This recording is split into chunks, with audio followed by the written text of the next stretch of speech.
नमस्कार मित्रों, YouTube channel उड़ान द फ्लाई पर आपका स्वागत है। मैं विनोद सर। जैसा कि आप लोग को पता है कि TGT PGT की कक्षाओं के संदर्भ में आपको इस चैनल पर इकोनॉमी और इकोनॉमिक्स वीडियो अवेलेबल करवाए जा रहे हैं। आज के सेक्शंस में मैं आपको विभिन्न प्रतियोगी परीक्षाओं, खासतौर से TGT और PGT में किस टाइप से सवाल पूछे गए हैं, उन्हीं के लेकर मैं आया हूँ। इस क्वेश्चन के माध्यम से आपको ये पता चलेगा कि आयोग में किस टाइप से क्वेश्चन पुटअप किए जा रहे हैं। उसी को बेस बनाते हुए इंडियन इकोनॉमी से कुछ क्वेश्चन यहाँ पर लिए गए हैं और उसी को ध्यान में रखकर आगे आने वाले कुछ टॉपिक्स हैं जो TGT PGT को आधार बनाकर आपको वीडियो दी जाएंगे। तो यहाँ पर मैं आपको आज कुछ क्वेश्चंस देने वाला हूँ, आप इसको देखिए और सॉल्व करिए और किस टाइप से क्वेश्चन पूछा जाता है इसको भी आप लोग देखिए। तो आइए सबसे पहले हम लोग देखते हैं कि कुछ प्रतियोगी परीक्षाओं में यानी कि TGT और PGT 2016 में जो अभी तक सवाल पूछा गया है उसके कुछ पार्ट्स हैं। वो कौन से पार्ट्स हैं उसी पर हम ध्यान देते हैं। और जिसमें आपका पहला क्वेश्चन है, संरचनात्मक समायोजन सुविधा किसके द्वारा उपलब्ध कराई जाती है? संरचनात्मक समायोजन सुविधा किसके द्वारा उपलब्ध कराई जाती है? देखिए, बहुत ही महत्वपूर्ण सवाल है और इसके क्वेश्चन का आंसर जानने के लिए आपको सबसे पहले इन ऑप्शन पे ध्यान देना होगा। एक तो है आपका IMF इंटरनेशनल मॉनेटरी फंड, दूसरा है आपका ADB एशियन डेवलपमेंट बैंक, तीसरा है आपका WTO वर्ल्ड ट्रेड ऑर्गेनाइजेशन और चौथा है आपका IBRD यानी international bank for reconstruction and development. देखिए, चार ऑप्शन हैं और चारों ऑप्शन पर आप ध्यान दीजिए। तो सबसे पहले तो आपको ये जानना है कि इनकी स्थापना कब की गई, इनका मुख्यालय कहाँ है, ये थोड़ा सा आपको ध्यान में रखना है। तो आपको समझ में आएगा कि स्ट्रक्चरल एडजस्टमेंट के लिए किस संस्था द्वारा ये सुविधा दी जाती है। तो आपको थोड़ा सा बेसिक चीज़ों पर ध्यान देना होगा। सबसे पहले तो आप जानिए कि जब भी देश की बात की जाती है, चाहे वो विकसित देश हो चाहे विकासशील देश हो, दोनों की बात हम करते हैं, चाहे वो डेवलप्ड कंट्री हो और चाहे अंडर डेवलप्ड कंट्रीज हो, चाहे विकसित देश हो चाहे विकासशील देश हो, ठीक है। और आपको पता है इन दोनों देशों के बीच जब भी व्यापार होता है तो व्यापार दो चीज़ों का होता है, एक तो होता है वस्तु का और दूसरा होता है आपका क्या, सेवा का। यानी वस्तु सेवा का जब व्यापार किया जाता है तो इसके अंतर्गत दो बातें निकल कर आती है। एक तो होता है कि विकसित देश किसी भी देश को एक तो किसी भी वस्तु का क्या करते हैं, निर्यात करते हैं, या विकासशील देश किसी भी देश को किसी वस्तु का क्या करते हैं, विकसित देशों से आयात करते हैं। तो ऐसी स्थिति में आप देखिए, जब भी आयात और निर्यात करते हैं तो अभी तक ये माना जाता था कि विकसित देश निर्यात ज़्यादा करते हैं, विकासशील देश आयात ज़्यादा करते हैं। तो जाहिर सी बात है कि अगर विकासशील देश विकसित देशों से वस्तु का आयात अधिक करेंगे तो क्या जो व्यापार हो रहा है वो विकासशील देशों के पक्ष में होगा? तो आंसर है नहीं होगा, यानी इनके विपक्ष में होगा। तो ऐसी स्थिति में अब जैसे मान लिया जाए कि विकसित देश ने विकासशील देशों को, किसी भी देश को, जैसे मान लीजिए विकसित देश है आपका अमेरिका, ठीक है, और विकासशील देश है मान लीजिए आपका इंडिया, ठीक है। अब आप मान लीजिए कि अमेरिका ने इंडिया को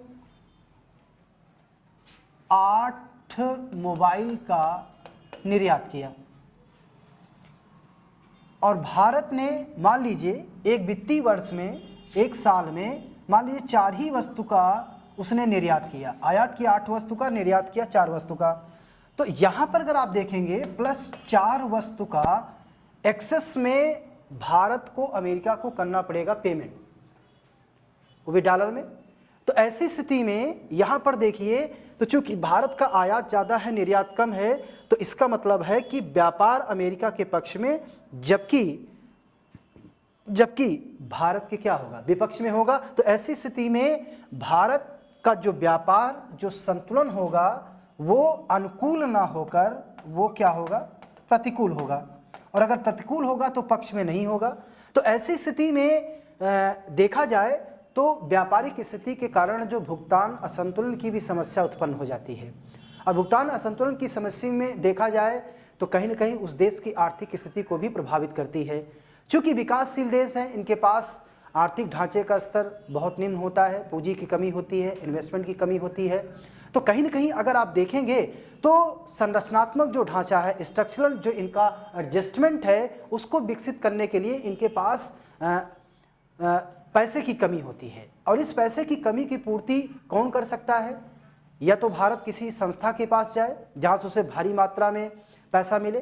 तो यही चीज़ों को ध्यान में रखकर अगर देखा जाए तो दुनिया में कुछ ऐसे विकासशील देश हैं, जैसा मैंने आपको उदाहरण दिया, भारत, पाकिस्तान, बांग्लादेश, श्रीलंका, ऐसे देश हैं जो पूरी तरीके से अगर विकासशील देश है तो ऐसी स्थिति है कि इनको अपनी संरचनात्मक यानी स्ट्रक्चरल एडजस्टमेंट यानी जो आधारिक ढांचा है, जैसे बैंक, जैसे सड़क है, परिवहन है, बिजली है, इनके विकास के लिए इनको भारी मात्रा में ऋण की आवश्यकता होती है। तो इस संदर्भ में अगर देखा जाए तो वैश्विक स्तर पर भारत में कुछ बैंकों को स्थापित करने की बात की गई थी, जिसमें यह कहा गया कि विकासशील देश को दीर्घकाल के लिए कम ब्याज दर पर ऋण की सुविधा प्राप्त कर सके। तो इसके लिए अगर आप देखेंगे तो 27 दिसंबर 1945 को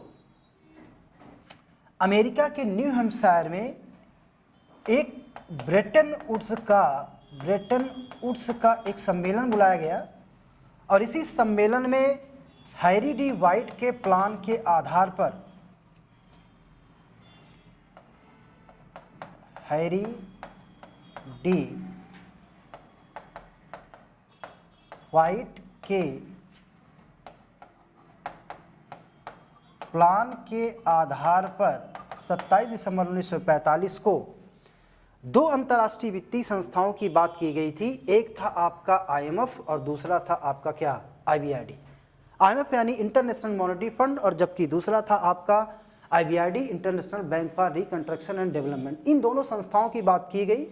और उस समय अगर देखा जाए तो एक और संस्था सामने आई थी, उस संस्था का नाम था आपका ITO यानी इंटरनेशनल ट्रेड ऑर्गेनाइजेशन, लेकिन इसमें आपस में समझौता न हो पाने के कारण इसकी स्थापना उस समय नहीं की गई। लेकिन 27 दिसंबर 1945 को ब्रेटन वुड्स सम्मेलन के बाद यानी हैरी डी वाइट प्लान के आधार पर अगर आप देखेंगे IMF और IBRD की स्थापना की गई, और उसी समय इसका जो मुख्यालय रखा गया वो था वाशिंगटन आपका क्या, DC। वाशिंगटन DC में इसका मुख्यालय स्थापित किया गया। दोनों को जुड़वा संस्था भी कहा गया, और इस स्थिति में डिफाइन कर दिया गया IMF के बीच कि अंतर्राष्ट्रीय मौद्रिक कोष विभिन्न देशों को उनको मौद्रिक सहयोग प्राप्त करने के लिए, भुगतान असंतुलन की समस्या को दूर करने के लिए वो खास तौर से विभिन्न देशों को निम्नतम ब्याज दर पर ऋण की सुविधा देगा।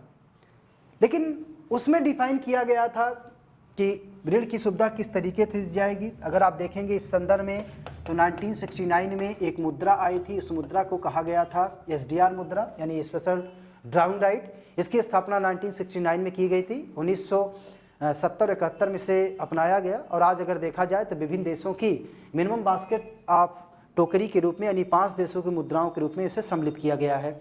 तो बेसिक तौर पर अगर देखा जाए तो SDR के कारण इस समस्या का समाधान किया गया। लेकिन आज के संदर्भ में अगर आप देखेंगे तो IMF ही एक ऐसा संस्था है जो विभिन्न देशों को संरचनात्मक समायोजन के लिए ऋण की क्या देता है, सुविधा देता है। तो इसमें जो आपका आंसर होगा वो आपका क्या होगा, IMF होगा। तो इस बात को थोड़ा सा आप लोग ध्यान रखिएगा कि पहला जो ऑप्शन है IMF यानी इंटरनेशनल मॉनेटरी फंड, ये आपका सही है। ADB की बात की जाए तो एशियन डेवलपमेंट बैंक, जो कि एशियाई देशों के लिए बनाया गया है, उनके विकास के लिए बनाया गया है, तो ये ऑप्शन आपका नहीं सही है। WTO यानी वर्ल्ड ट्रेड ऑर्गेनाइजेशन, इसकी भी अगर बात की जाए तो जैसा आप लोग को पता है कि इसकी स्थापना 1995 में की गई थी, और कैसे की गई थी उसके लिए भी हम आपको डिटेल में चर्चा करेंगे। बट सामान्य तौर पर 1995 में जब इसकी स्थापना की गई तो इसका जो मुख्यालय बनाया गया था वो मुख्यालय आपका कहाँ था, जिनेवा में। अब इस स्थिति में देखा जाए तो WTO की स्थापना कैसे की गई उस पर भी हम थोड़ा सा अगर ध्यान देंगे तो अभी हम आगे और भी क्वेश्चंस आने वाले हैं, वहाँ पर हम इसकी चर्चा करेंगे। बट सामान्य तौर पर अगर आप देखेंगे, जब 27 दिसंबर 1945 को ITO की स्थापना नहीं की गई थी, तो इसके स्थान पर विभिन्न देशों के बीच एक समझौता लागू हुआ था। उस समझौते को कहा गया था GATT, यानी general act of tariff and trade. यानी ये समझौते बेसिकली वस्तुओं और सेवाओं के व्यापार के लिए ही लाया गया था।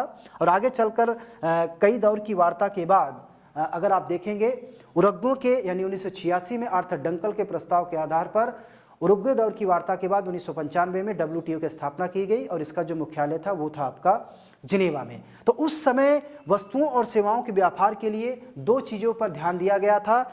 इसके तहत दो समझौते आए थे, एक था आपका ट्रिप्स और दूसरा था आपका ट्रिम्स, यानी trade related intellectual property right, और दूसरा था ट्रेड रिलेटेड इन्वेस्टमेंट मेजर्स, यानी trade related investment property right.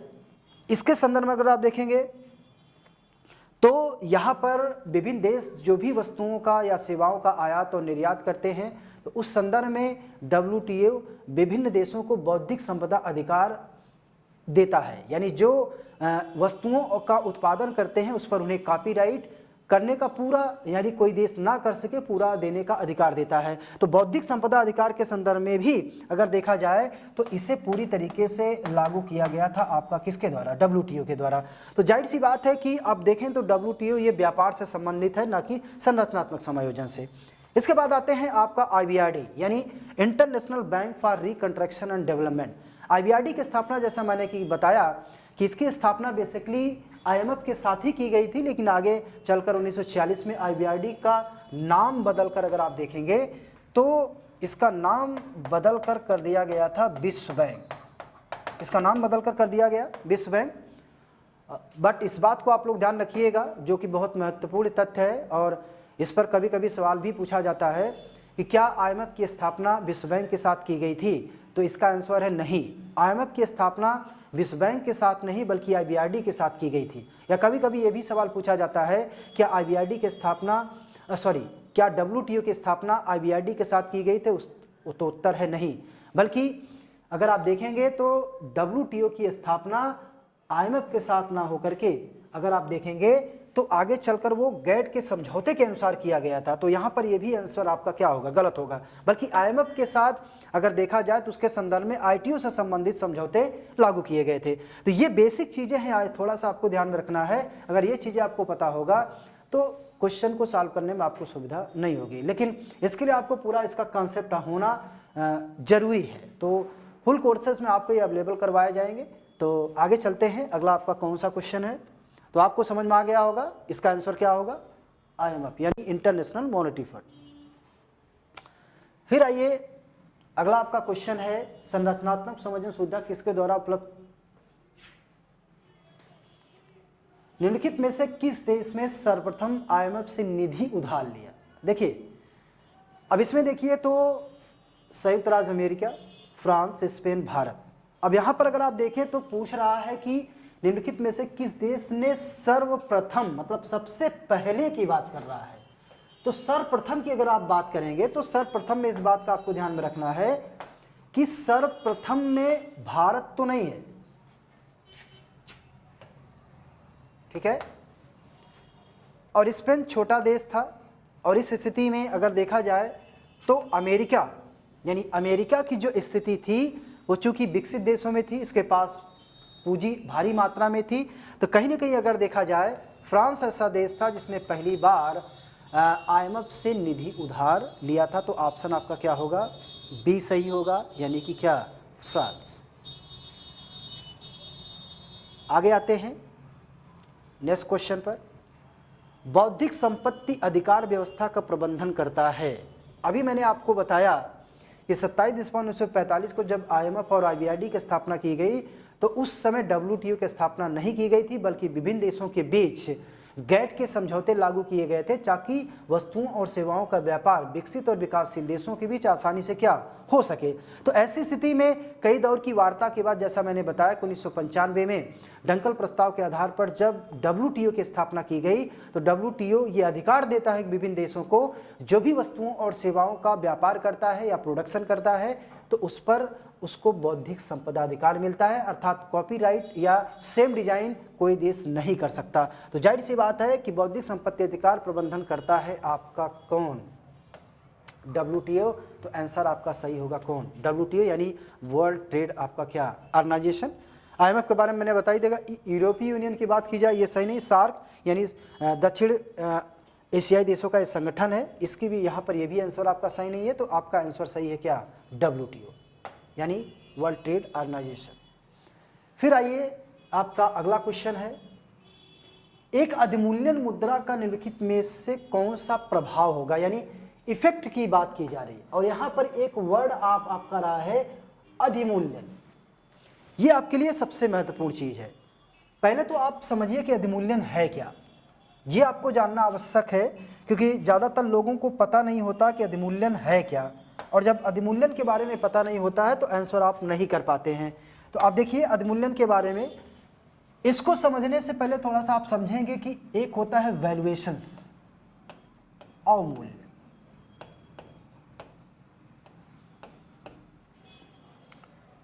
अब अवमूल्यन के बारे में क्या है? डिवैल्यूएशन।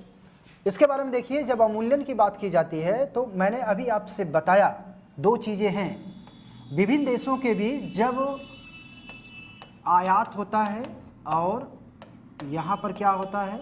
निर्यात होता है। मैंने कहा कि जैसे भारत ने अमेरिका से, अगर अभी मैंने बताया कि 8 मोबाइल का आयात किया और 4 मोबाइल का ही मान लीजिए उसने क्या किया? निर्यात किया। तो ऐसी स्थिति में अब 8 वस्तु का उसने आयात किया और 4 वस्तु का निर्यात किया, तो यहाँ पर कॉमन सेंस क्या है कि इसका मतलब है कि भारत को अमेरिका को पेमेंट ज़्यादा करना पड़ेगा डॉलर्स में। तो ऐसी स्थिति में जो व्यापार होगा वो भारत के पक्ष में ना होकर क्या होगा? विपक्ष में होगा, जबकि अमेरिका की क्या होगा? पक्ष में होगा। और भारत का जो व्यापार संतुलन है वो असंतुलित हो जाएगा, अर्थात ये कह सकते हैं कि व्यापार भारत के अनुकूल ना होकर क्या होगा? प्रतिकूल होगा। तो यहाँ पर अगर आप देखिए तो अगर लगातार भारत का आयात हर साल 8 के बजाय 10, 10 के बजाय 20, यानी मोबाइल अगर देखा जाए मान लीजिए 20, 25, 50, 100 मोबाइल बढ़ता गया, निर्यात नहीं बढ़ेगा, तो ऐसी स्थिति में भारत का भुगतान जो क्या होगा? असंतुलित हो जाएगा। तो भारत के पक्ष में व्यापार नहीं होगा। तो इस स्थिति में, अब इस स्थिति की यानी आयात को कम करने के लिए भारत क्या करेगा? अब ऐसी स्थिति में जानबूझकर अपनी मुद्रा की वैल्यू को यानी परचेजिंग पावर पैरिटी को विदेशी मुद्रा की तुलना में क्या करेगा? कम कर देगा। कम कर देगा मतलब अब यहाँ पर आप इसको ऐसे समझ सकते हैं कि जैसे मान लीजिए $1 बराबर 70 रुपए है। अब ये यहाँ पर विनिमय रेट है। विनिमय रेट का मतलब है, आप इसको समझ सकते हैं कि इसमें कई प्रकार के विनिमय चलते हैं। तो एक तो होती है स्थिर प्रणाली, जिसमें कि विनिमय रेट को स्थिर कर दिया जाता है, उसमें किसी प्रकार का फ्लक्चुएशन नहीं होता है। दूसरा होता है जिसको कहते हैं अस्थिर प्रणाली। अस्थिर प्रणाली का मतलब होता है कि इस प्रकार की प्रणाली किसी सरकार या संस्था द्वारा नियंत्रित ना होकर ये बाजार द्वारा तय की जाती है और बाजार में ही क्रय विक्रय के आधार पर इसकी वैल्यू घटती और बढ़ती है। तो यहाँ पर क्या हो रहा है कि अगर मान लीजिए आप आयात ज़्यादा कर रहे हैं, अब ऐसी स्थिति में मान लीजिए कि आप $1 में आप मोबाइल खरीद रहे हैं और $1 बराबर है आपका क्या? 70 रुपये। अब ऐसी स्थिति में अब आप आयात ज़्यादा करते हो तो भारत क्या करेगा? आयात को कम करने के लिए अब ये कहेगा कि जैसे मान लीजिए कि एक मोबाइल खरीदने के लिए आपको $1 देना पड़ता था, यानी 70 रुपये देना पड़ता है, तो भारत ये कहता है कि अगर आप अमेरिका से एक मोबाइल का आयात करते हैं तो आपको 70 रुपये ना देकर अब आपको देना पड़ेगा कितना? 75 रुपये। यानी 75 रुपये देना पड़ने का मतलब ये हो गया कि भारत ने अपनी मुद्रा की वैल्यू को विदेशी मुद्रा यानी डॉलर की तुलना में उसने कम कर दिया। अर्थात अगर अब आप पहले की तुलना में ज़्यादा मोबाइल का आयात करते हैं तो आपको 70 रुपये ना देकर कितना देना पड़ेगा? 75 रुपये। और 75 रुपये देंगे तो इसका मतलब है कि आपकी वैल्यू यानी आपकी मुद्रा की वैल्यू उस डॉलर की तुलना में क्या है? कम होगी या कमज़ोर होगी। तो ऐसी स्थिति में ज़्यादा रुपए देने के कारण लोग आयात कम करेंगे और निर्यात को क्या करेंगे? ज़्यादा करेंगे। तो इसका जो अर्थ हो गया अवमूल्यन का कि अब इसमें कोई भी देश आयात को कम करने के लिए जानबूझकर अपनी मुद्रा की बाह्य मूल्य को विदेशी मुद्रा की तुलना में क्या करता है, कम कर देता है। लेकिन ध्यान रहे, इससे उसकी मुद्रा की जो आंतरिक है यानी आंतरिक क्रय शक्ति पर इसका बहुत ज़्यादा प्रभाव नहीं पड़ता है, लेकिन जो विदेशी है यानी बाह्य तत्व है उस पर इसकी क्रय शक्ति पर प्रभाव पड़ता है, क्योंकि जानबूझकर इसे किया गया। तो ऐसी स्थिति में अगर आप देखेंगे, अब यहां पर वर्ड पूछा गया है अधिमूल्यन। अधिमूल्यन, अब यहां पर आप ध्यान रखिएगा, अधिमूल्यन का जस्ट अपोजिट होता है, सॉरी, यहां पर अवमूल्यन का जस्ट अपोजिट होता है आपका अधिमूल्यन, जस्ट अपोजिट होता है आपका अधिमूल्यन। तो ऐसी स्थिति में अब अधिमूल्यन के संदर्भ में क्या सही होना चाहिए? देखिए, यहां पर आयात और निर्यात को बराबर रूप से सस्ता बनाना, ये आंसर तो आपका गलत हो गया, क्योंकि यहां अधिमूल्यन की बात हो रही है। दूसरी है कि आयात को अपेक्षाकृत रूप से सस्ता बनाना। अभी मैंने आपसे क्या बताया कि अवमूल्यन में आयात महंगा हो जाता है, निर्यात सस्ता होता है। तो इसका मतलब ये है कि अगर मान लीजिए उल्टा रिएक्शन आ रहा है, अब ऐसे उल्टा रिएक्शन का मतलब, अब मान लीजिए भारत ने क्या किया कि आयात को सस्ता करने के लिए यानी निर्यात बढ़ाने के लिए उसने क्या किया, अब जानबूझकर अपनी मुद्रा की जो परचेजिंग पावर पैरिटी है वो विदेशी मुद्रा की तुलना में उसने क्या कर दिया, मजबूत कर दिया। कहा, अब ये कहा कि उसने कि अब आपको विदेशों से एक मोबाइल का आयात करने के लिए 70 रुपये नहीं बल्कि आपको देना पड़ेगा कितना, 65 रुपये, यानी पहले की तुलना में अब आप 5 रुपये कम दे रहे हो। तो इसका मतलब है कि डॉलर की तुलना में आपकी रुपए की स्थिति क्या हो गई, मजबूत हो गई। तो जब रुपए मजबूत होगी तो जाहिर सी बात है कि आपके पास पैसा ज़्यादा आएगा, आप बचत ज़्यादा करेंगे, इन्वेस्टमेंट ज़्यादा करेंगे, इन्वेस्टमेंट करेंगे तो पूंजी का निर्माण होगा, और पूंजी का निर्माण यानी अब आप क्या करेंगे, विदेशों से उत्पादन को बढ़ाने के लिए विदेशों से आप करेंगे वस्तुओं को क्या करेंगे, आयात करेंगे। तो आंसर आपका क्या होगा, बी सही होगा। यानी आयात को अपेक्षाकृत रूप से सस्ता क्या बनाना, ऐसा होगा किसके संदर्भ में, अधिमूल्यन के संदर्भ में। लेकिन अगर आप लिख सकते थे निर्यात को अपेक्षाकृत सस्ता बनाना, तो क्या अधिमूल्यन होता या अवमूल्यन होता? निर्यात को अपेक्षाकृत सस्ता बनाना, तो निर्यात को अपेक्षाकृत सस्ता बनाने का मतलब तब आपका क्या हो जाएगा, अवमूल्यन हो जाएगा। क्यों? क्योंकि अवमूल्यन में आयात महंगा हो जा रहा है, निर्यात सस्ता हो रहा है, जबकि अधिमूल्यन में क्या होगा, जस्ट उल्टा रिएक्शन होगा। यानी कि अब इस स्थिति में आप चाहेंगे तो आयात ज़्यादा करेंगे और निर्यात को क्या करेंगे, कम करेंगे। तो अवमूल्यन में आयात महंगा होगा, निर्यात सस्ता होगा, अधिमूल्यन में आयात सस्ता होगा और निर्यात क्या होगा, महंगा होगा। तो आंसर आपका क्या होगा, आपका बी। और तीसरे पर भी देख सकते हैं, आयात और निर्यात को समान रूप से महंगा बनाना, अगर दोनों चीज़ महंगे हो जाएंगे तो आंसर आपका गलत हो जाएगा, अधिमूल्यन अवमूल्यन की स्थिति नहीं होगी। आयातों को अपेक्षाकृत रूप से अधिक महंगा बनाना, आयातों को अपेक्षाकृत रूप से अधिक महंगा बनाना, इसका आंसर आपका है क्या, अमूल्यन। जैसा मैंने कहा $1 बराबर 70 रुपये ना करके 75 रुपये, तो इसका मतलब है कि अगर अब आप मोबाइल का एक्सपोर्ट करते हैं तो आपको 70 रुपये ना देकर क्या देना पड़ेगा, 75 रुपये। ये है आपका आंसर बी। अब आइए नेक्स्ट क्वेश्चन पर। IMF और विश्व बैंक का मुख्यालय अभी मैंने आपसे बताया वो है आपका वाशिंगटन क्या, DC में। आंसर आपका क्या सही है, आंसर क्या है आपका डी सही है। फिर आइए यहां पर देखिए, किसने भारत को व्यय कर एक्सपेंडिचर टैक्स, किसने भारत को व्यय कर यानी एक्सपेंडिचर टैक्स शुरू करने पर सुझाव दिया? इसको आप देख सकते हैं। व्यय कर को सबसे पहले ध्यान रखिएगा कि व्यय कर भारत में लगाया गया था 1988 में और इसे 2003 में समाप्त कर दिया गया था। और भारत में लगाने का जो सुझाव दिया था वो दिया था एन क्या, कार्ल्डर ने। तो आंसर आपका क्या सही होगा, एन कार्ल्डर। यानी व्यय कर लगाने या शुरू करने का सुझाव किसने दिया था, एन कार्ल्डर ने। फिर आइए, किसने भारत को व्यय,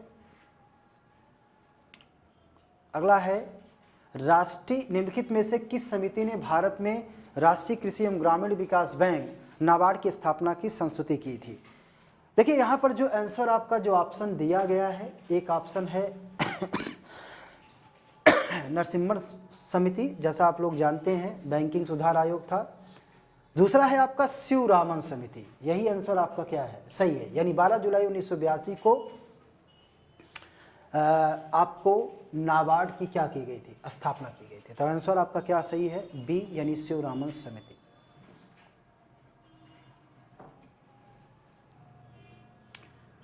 आगे देखिए, सापेक्ष करदान क्षमता एक वास्तविकता है जबकि पूर्ण करदान क्षमता एक कल्पना है, यह कथन है। ध्यान रखिएगा, यह कथन आंसर आपका जो सही है उसमें वो आपका है बी यानी एच डाल्टन का। एच डाल्टन जिन्होंने अगर आप देखेंगे तो सापेक्ष करदान क्षमता और निरपेक्ष करदान क्षमता के संदर्भ में अपना क्लासिफिकेशंस किया था। तो इसमें आंसर आपका क्या सही होगा, वो होगा आपका क्या, एच डाल्टन। फिर वह मुद्रा जो या तो बेहतर आय या प्रतिकूल परिस्थितियों के कारण एक देश से दूसरे देश में शीघ्रता से प्रभावित होती है, वह कहलाती है। देखिए अब आंसर को थोड़ा सा आप लोगों को ध्यान देना है, इसमें आंसर क्या है।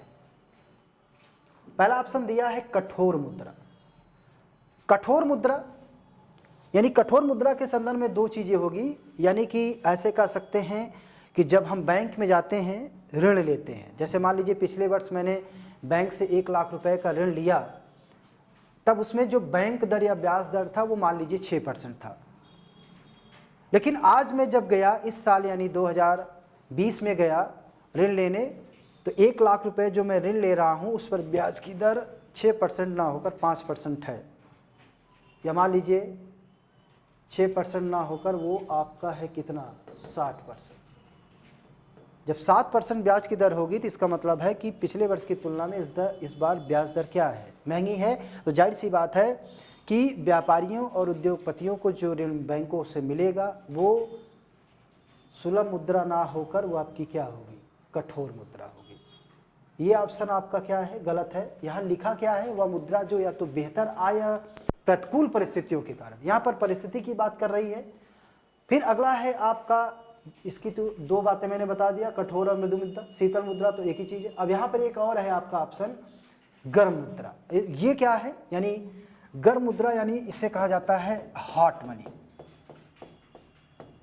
हॉट मनी, हॉट मनी का संदर्भ जब भी आप रखेंगे ये ज़्यादातर विदेशी मुद्रा के संदर्भ में दिया जाता है। जैसे अगर आपका मान लीजिए कि डॉलर है या पाउंड है या एन है, स्टर्लिंग है, जो भी अंतर्राष्ट्रीय मुद्रा है, मान लीजिए $1 है और $1 अंतर्राष्ट्रीय स्तर पर वो मान लीजिए 70 रुपये है, तो हो सकता है कि इसकी जो परचेजिंग पावर पैरिटी है यानी किसी देश में वहाँ की मुद्रा के संदर्भ में बहुत कमज़ोर हो जाए। हो सकता है कि 70 रुपये हो जाए, 75 रुपये हो जाए, 80 रुपये हो जाए। तो यहाँ पर क्या होता है कि जब उस विदेशी मुद्रा की परचेजिंग पावर पैरिटी घटने लगती है तो अपनी स्थिति को मजबूत करने के लिए और प्रॉफिट के लिए जब एक देश से दूसरे देश में पलायित हो जाती है तो ऐसी मुद्रा को हम कहते हैं क्या, गर्म मुद्रा। तो परिस्थितियों के कारण यानी अगर वहाँ पर लाभ या हानि की संभावना होती है या बेहतर आय या प्रतिकूल परिस्थितियों की संभावना होती है तो वो मुद्रा एक देश से दूसरे देश में क्या होती है, प्रभावित हो जाती है। तो ऐसी मुद्रा को कहा जाता है आपका क्या, गर्म मुद्रा। ठीक है, तो आंसर आपका सही है इसमें बी। आगे देखिए, किस वादियों के अनुसार रेंगती मुद्रास्फीति सहायता करती है। अब सहायता किसमें करती है, ऑप्शन आपका 4 दिया गया है। एक है बेरोजगारी न्यूनतम करने में, दूसरा है वास्तविक उत्पाद अधिकतम करने में, और तीसरा है ए और बी, चौथा है उसमें से कोई नहीं। तो पहले आप ये सोचिए कि किस वादियों यानी कि अर्थशास्त्रियों ने उन्होंने रेंगती मुद्रास्फीति की चर्चा क्यों की, ये आपके लिए महत्वपूर्ण है। तो सबसे पहले आप समझिए कि मुद्रास्फीति क्या है। देखिए मुद्रास्फीति को आप बहुत अच्छे ढंग से समझ सकते हैं। जब मुद्रास्फीति की बात की जाती है तो इसके अंतर्गत 2 चीज़ें निकल कर आती है, एक तो डिमांड है और दूसरा है आपका क्या, सप्लाई, और तीसरा है आपका क्या, प्राइस, और चौथा है आपका वैल्यू ऑफ मनी, VOM। अब आप इसको देखिए, इसको ऐसे समझ सकते हैं, जब अर्थव्यवस्था में मान लीजिए मांग का स्तर ज़्यादा है और सप्लाई का स्तर कम है, मांग का स्तर ज़्यादा है, सप्लाई का स्तर क्या है, कम है। आप ऐसे समझिए, जैसे ये है ओ एक्स एक्सिस, ये है वाई एक्सिस। यहाँ पर हम दिखाते हैं क्वांटिटी यानी कि मात्रा, और यहाँ पर हम दिखाते हैं प्राइस यानी कि मूल्य। इसे कहते हैं डिमांड यानी कि मांग, और इसे कहते हैं एस यानी सप्लाई यानी कि वस्तु की क्या, पूर्ति।